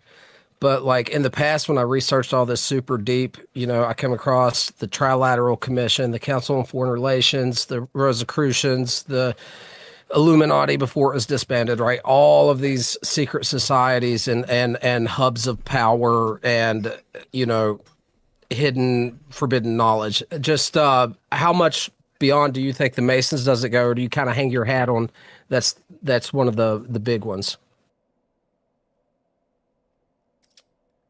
I think it's all connected. They're all Zionists. All right, second question. Do you think they're actually channels of communication connected, or they all draw from the same evil source and they're connected metaphysically through the spiritual realm and they don't even know it? That's a good question. I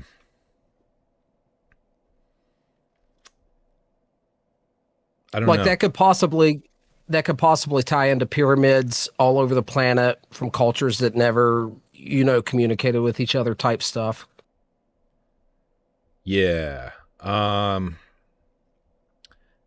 Maybe. I mean, I think it all originates from Judaism and Jewish mysticism, Kabbalah. As far as the pyramid thing, I don't know. I think there's like all of this stuff, there's a lot of schizo conspiracy theories about it.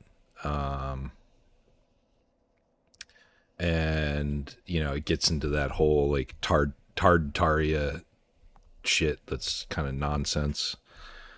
I don't know. I think it's possible that the pyramid thing is coincidental, because it is, if you're going to build something large, it's one of the most stable ways to do that. But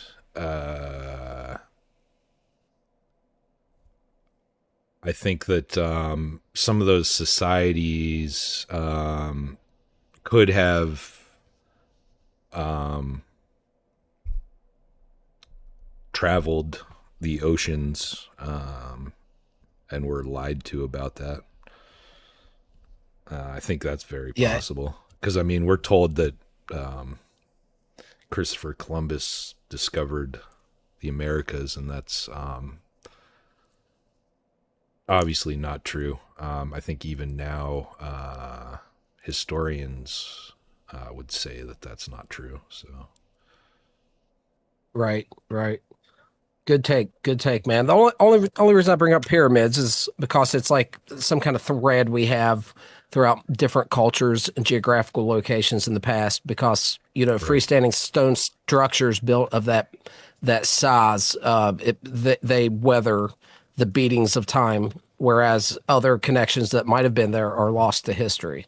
Right. And the only reason I say there might be something more to the pyramids, although you're absolutely correct, it's a basic structure.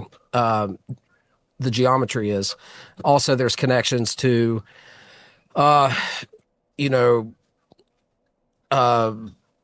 sacred geometry and celestial stuff and numerology, and for me it seems to all kind of like head back to Babylon. That's all part of Kabbalah as well. Right. Do you see a connection to ancient Babylon? Yeah, they believe that. Well, they believe that Trump is a reincarnation of Cyrus, who was the king of Babylon, and that he's going to rebuild Solomon's temple, which is which is one of the main goals of Freemasons. They model their temples after Solomon's temple. Yeah, Hiram Abiff, who's the architect of his temple. I'm going off the top of my head here, so I'm not going to be able to draw deep. This is stuff back in the day, man. These are good questions. These are great questions, actually. I jumped into this stuff so hard back in the day, and it was very interesting. But I got to the point to where it was like I was almost becoming obsessive, and the search was becoming fruitless. Like I was at a point where like I know enough, right? And there was like no more answers that would like at least bear fruit in my life. So I kind of just like put it on the back burner. Yeah. And it's really difficult to weed out the misinformation as well. Because there's a lot of like schizo posting about it with, that's just nonsense. So.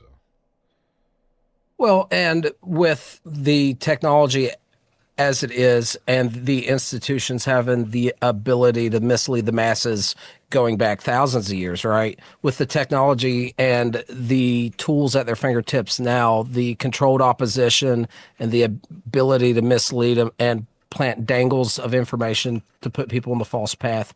I mean, it's very hard to navigate, to just, briefly state it. Yeah, absolutely. Yeah.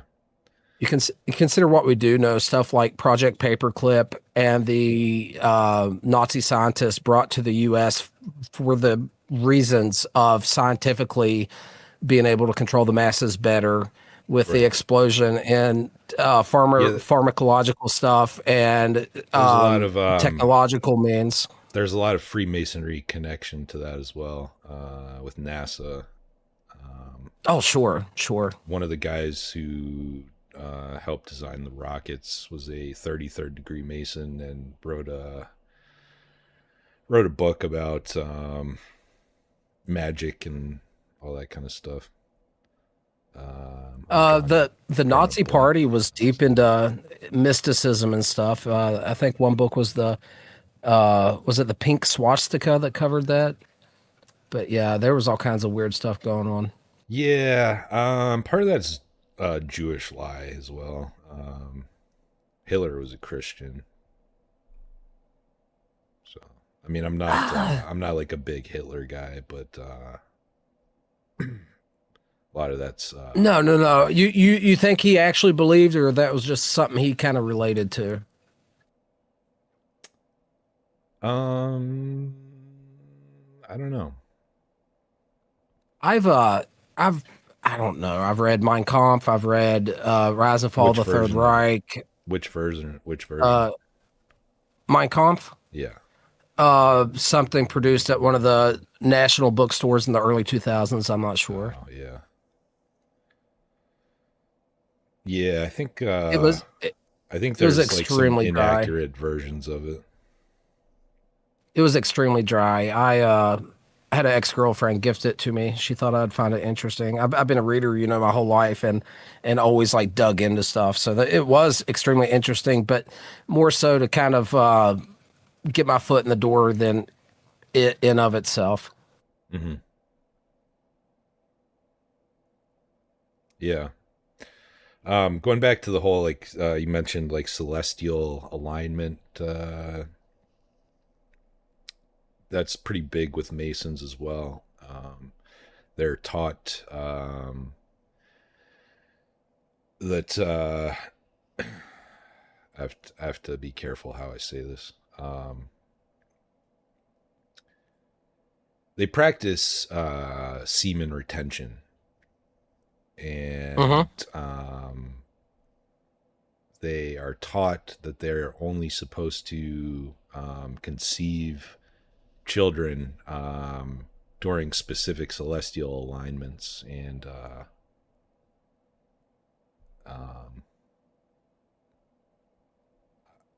because I don't know if they like get power from that or what, but that's one of their beliefs.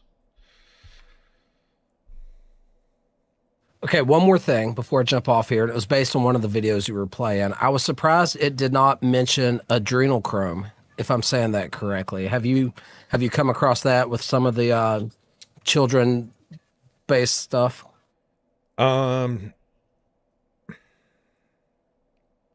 Yes. That's really big with the Q-tard stuff. I don't really know. I don't either. I've heard it brought up. I haven't looked into it. Yeah, I don't know.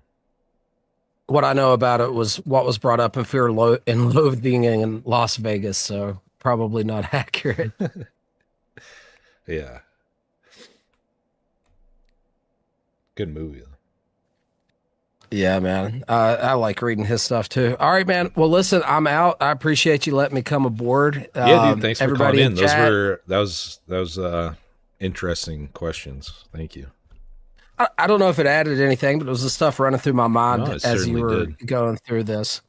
I never zeroed in on any one thing like too much. So I do remember though on the Jew thing, looking up the Talmud and exactly how large it is, like the actual body of text and some of the wild stuff that it states, and how most people, even within that belief system, have no idea because it's just so vast and it's been written continuously since, obviously, 4,000, 6,000 years ago till, I don't know when the last entry in the Talmud was made, but it's giant and it says crazy stuff. So yeah. Anyway, everybody in the chat, be sure to hit that like button. Thanks to Blood Logos for having me on. Sorry if I detoured it. I wasn't trying that, but I did have some thoughts. All right, brother. Have a good night, and I'll be here watching. All right, man. Thanks for calling in.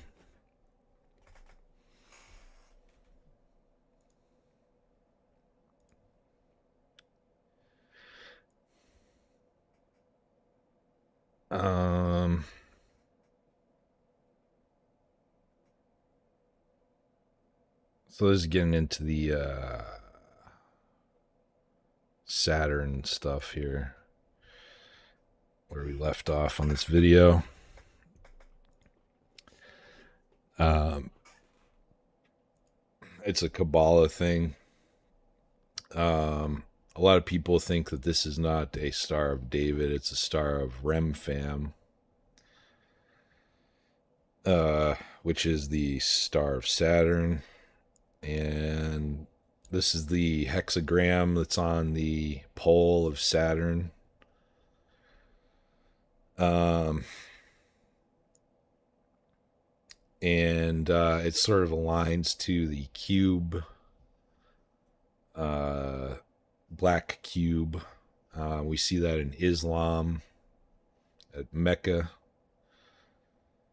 where they lick a rock. And Jews wear a black cube on their foreheads when they're worshiping at the Wailing Wall, specifically. I don't know if they do it elsewhere, but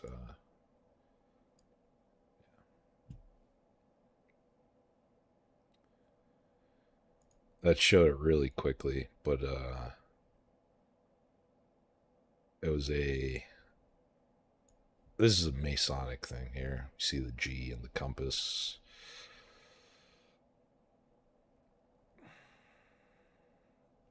And the 3D cube forms the shape of the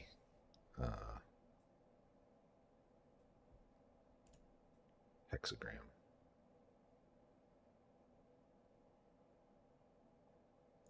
Sega Saturn. Saturn again.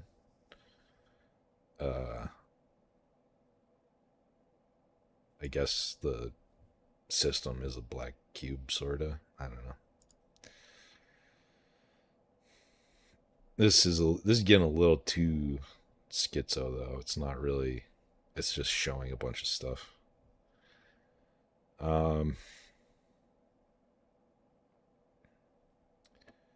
There are a lot of symbolism in corporate logos. This is showing a lot of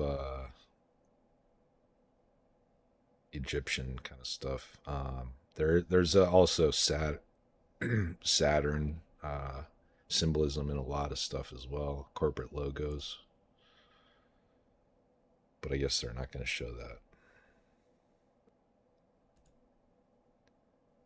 Google thing is 666 apparently.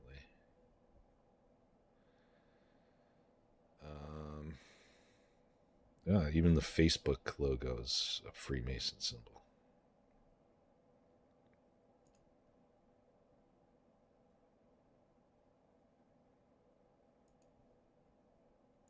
It's moving too fast.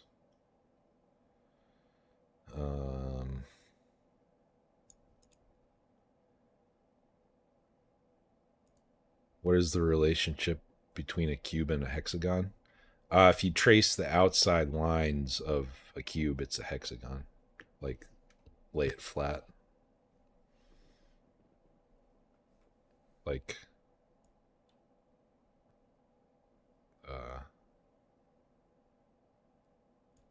like 1, 2, 3, 4, 5, 6.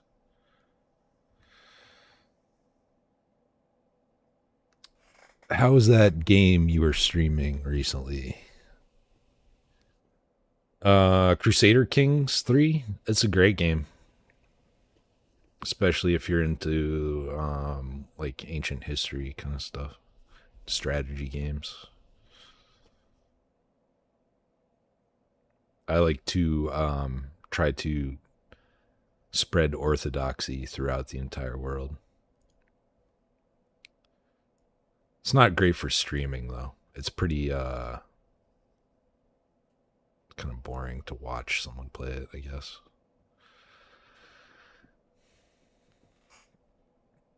There's Disney stuff, a lot of Freemasonry stuff and Disney stuff.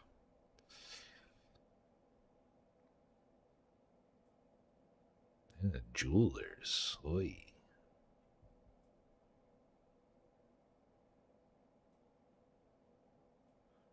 Epstein.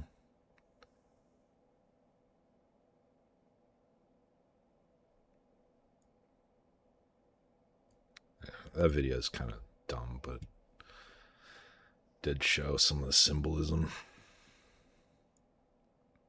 Caught your negative thoughts. Let me see what they say. The darker skinned a person is, the more empathy they have. In a related story, blacks commit more murders, rapes, and robberies than all other racial groups combined. White people show some compassion out there. It's a bit of a hateful factoid, if you ask me. That's the type of thing we don't condone or talk about. But you need to know so you don't get stabbed. It's one of those catch-22s. It's a thing you can't know about or say publicly, but you need the information to not be stabbed. Got to wear chainmail when you go outside. Chainmail to the track meet. Oh, no. I wasn't that fast in the hurdles this year. I had to wear chainmail. Oh, no. It was weighed down. Caught your negative thoughts. Can't play some of that stuff.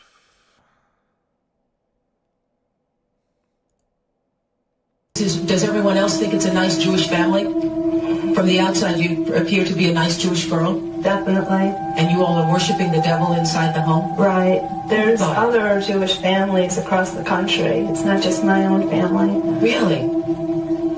Things. You don't have to give us the gory details, but what kinds of things went on in the family? Well, there would be rituals in which babies would be sacrificed, and you would have to, you know... Whose babies? There were people who bred babies in our family. No one would know about it. A lot of people were overweight, so you couldn't tell if they were pregnant or not. Or they would supposedly go away for a while and then come back. Anyway, so you witnessed the sacrifice? Right. When I was very young, I was forced to participate in that, in which I had to sacrifice an infant. And the purpose of sacrifice is to what? Is to bring you what? What are you sacrificing for? For power. Power. Interesting.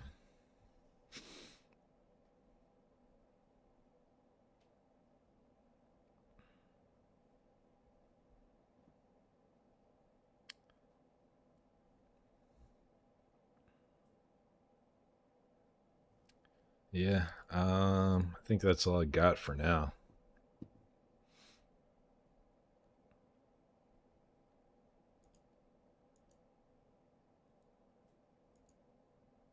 I'm still in the call. I don't know. Yeah, I think we'll end it there. Might do another one on this topic.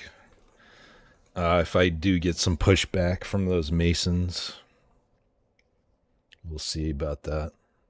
I do hope they watch this and actually listen.